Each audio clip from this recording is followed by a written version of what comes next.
right, y'all. So in case you didn't know it, and in case you don't already have your blog going and rocking and kicking butt, 2024 needs to be the year that you start blogging and using stellar SEO tactics and great helpful content to grow your digital presence online. Because people are searching for things online. And if you're not incorporating blogging as a massive part of your digital marketing strategy to get more clients, then you're missing out. But don't worry, blogging doesn't have to take forever. Doesn't have to be super intimidating. And honestly, it doesn't have to be all AI generated. Ask me how I know. But here are 7 SEO hacks that I wish I had known when I started blogging, because I want y'all to do better faster than I did. So we're just going to jump right in, bust out that pen and paper, or prepare to take notes on your phone if you are a digital cow. All right, y'all.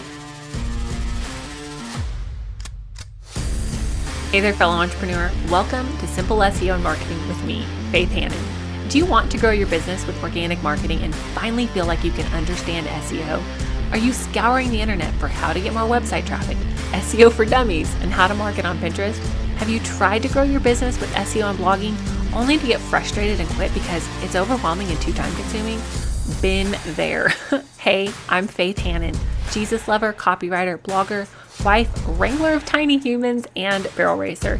And let me tell you, I didn't have time to waste sorting through SEO and keyword strategies that either didn't work or were so over my head I couldn't understand them. I honestly thought that SEO and blogging only worked for people with a PhD in tech jargon and a whole team of employees, until I learned these secrets. Good SEO strategies don't have to be complicated, and creating and marketing great content doesn't have to take more than a couple hours a week total. So pop in those earbuds, slam some coffee, and let's grow your business with simple organic marketing and a healthy dose of biblical encouragement along the way.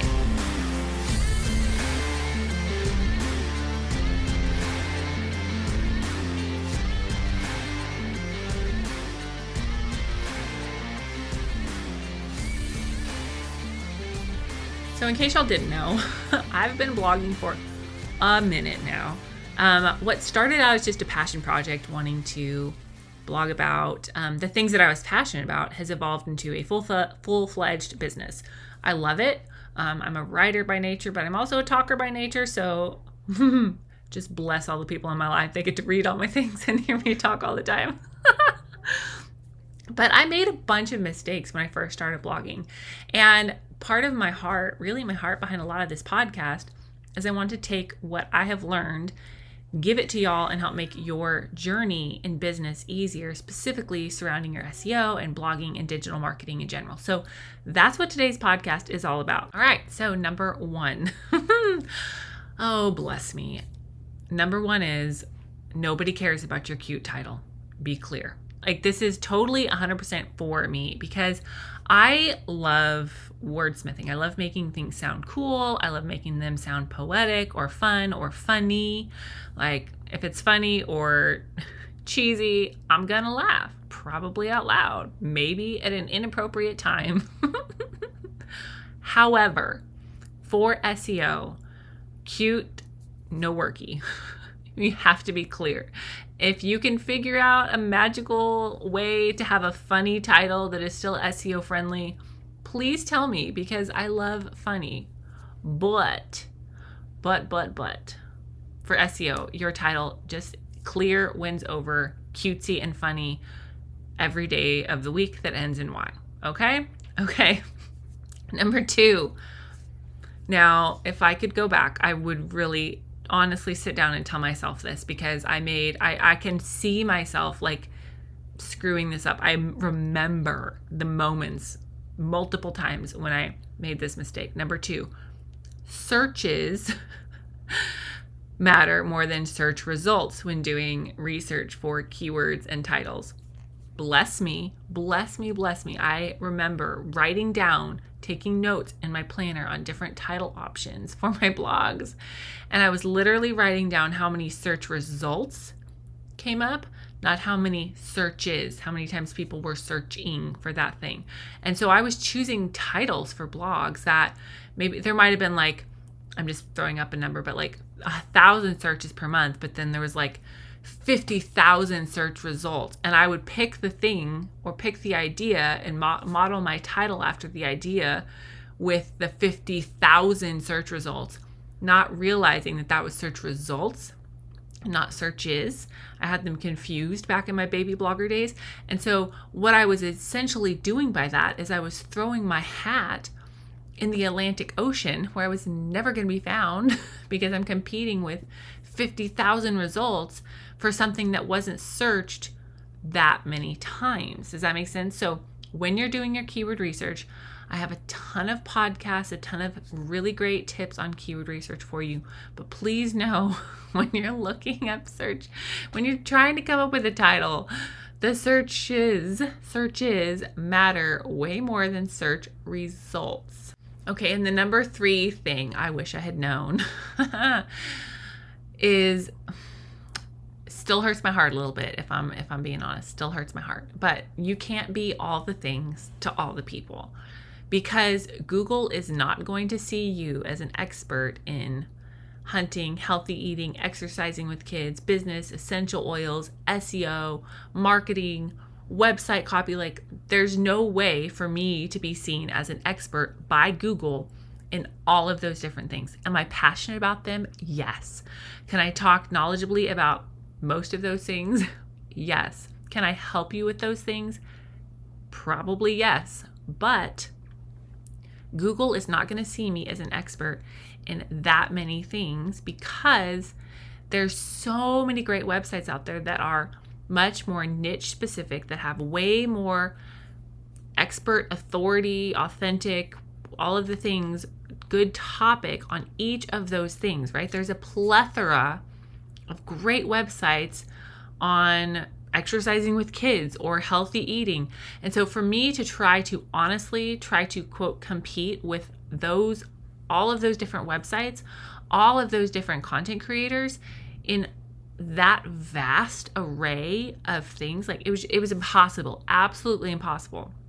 And so for me, the big shift came when my husband was like, Faith, like, I know I don't remember exactly how he said it, but we were talking about my business and my blog and growing and all these things. He's like, do you really think people are going to come to you for advice on, I think it was like exercising with kids or like nutrition for kids or something like that, that I was like, ooh, I could write about this too. And I'm like, I don't know. I can help him with that. And he's like, yeah, but you go to somebody that's specifically for kids on that. You don't go to somebody that teaches about business and nutrition for kids. Like, he's like, you go to somebody that's teaching about nutrition for kids. And I was like, oh yeah, you're right. So it might hurt your heart a little bit, especially if you're multi-passionate, especially if you love helping people in as many ways as you can. But for the sake of growing your business and great SEO, you really cannot be all the things to all the people. Now, there are small exceptions to that.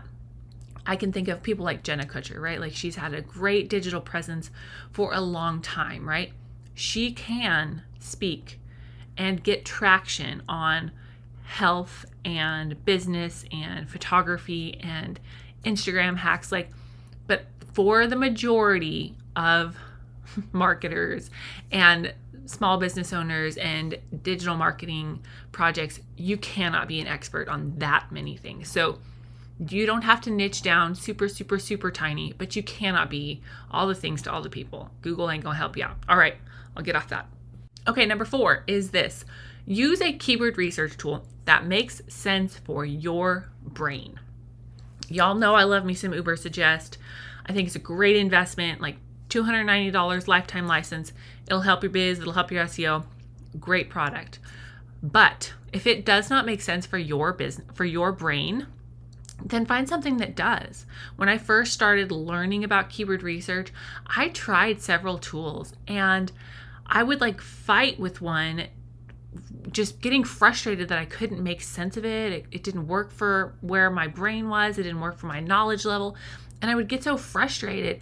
And finally, I was like, Faith, there's got to be something out there that will work for your brain. And I found one that works for my brain. Now that I know more about SEO and now that I know more about keyword research than I did then, yes, I can use multiple tools, and I do. But especially when you're starting out, find something that works for your brain and your business. Well, hey there, pals. Are you looking to get more traffic to and more leads from your website in the coming year using the power of SEO? Are you tired of the hustle, the grind, and constantly changing algorithm of the social media game? Are you ready for sustainable marketing without 80 hours of work each week? Then go check out my signature course, The Organic Marketing Framework, where I break down exactly what our team has done with clients and students to help them get more traffic, more sales, and to know how to harness the power of SEO without losing their minds. Head on over to faithhannon.com/framework and learn how to get more leads from your website in just 4 weeks. Okay, number 5 goes hand in hand with number 1, but put that keyword in your title. Like that keyword, that long tail keyword that you are trying to get found for with this blog. For the love of all things holy, that booger better be in your title and preferably towards the front. All right. Now I'm actually considering doing a titling series, a series on titling things, titling series. I don't know how I'm going to title it yet. But whatever keyword you are trying to get found for, put it in your title. This is, there are no ifs, ands, or buts about this. Your keyword that you're trying to get found for has to be in your title. End of discussion.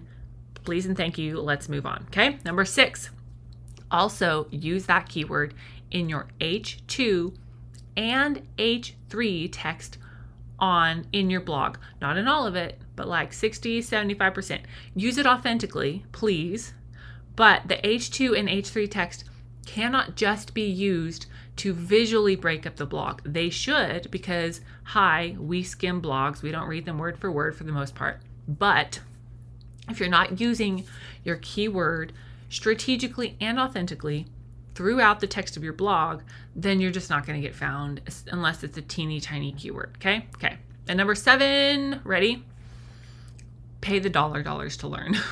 Now I did pay and participate in several programs, lots of learning, right? But I wish I would have paid for more specific things than I did sooner than I did, because there's so much awesome knowledge out there and so many amazing entrepreneurs and educators who are willing to take their knowledge and offer it to you for a price, which you should be willing to pay for if you're serious about your business.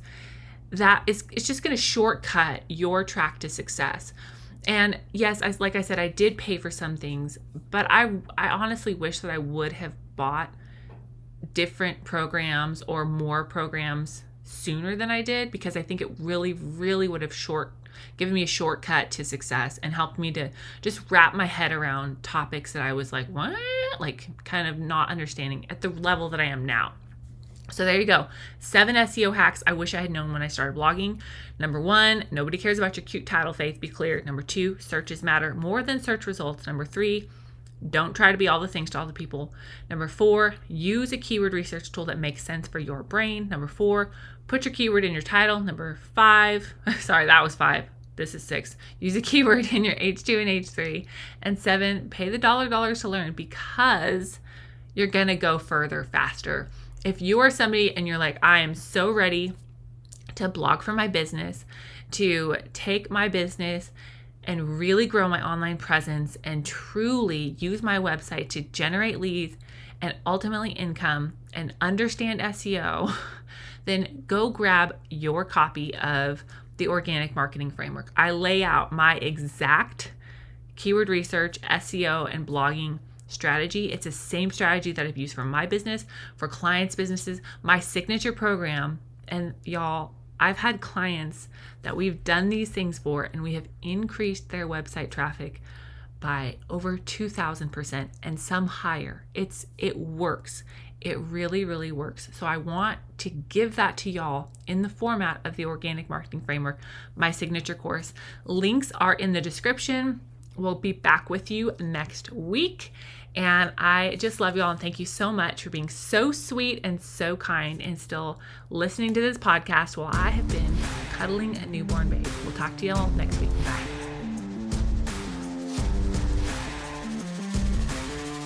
thank you so much for listening in today. Hopefully this episode gave you some really tangible tips for better SEO and marketing to get more leads and more sales from your website. If it did, can I ask you a quick favor? Would you please share this episode with a friend and then just take 10 seconds and go leave a written review on Apple Podcasts. That is the very best way to help more Jesus-loving entrepreneurs scale their businesses so that they can help more people with their gifts and make an even bigger impact for the kingdom of God. And guess what? We now have a Facebook community where we can learn, hang out, and laugh. Go join the Facebook group now. It's linked in the show notes.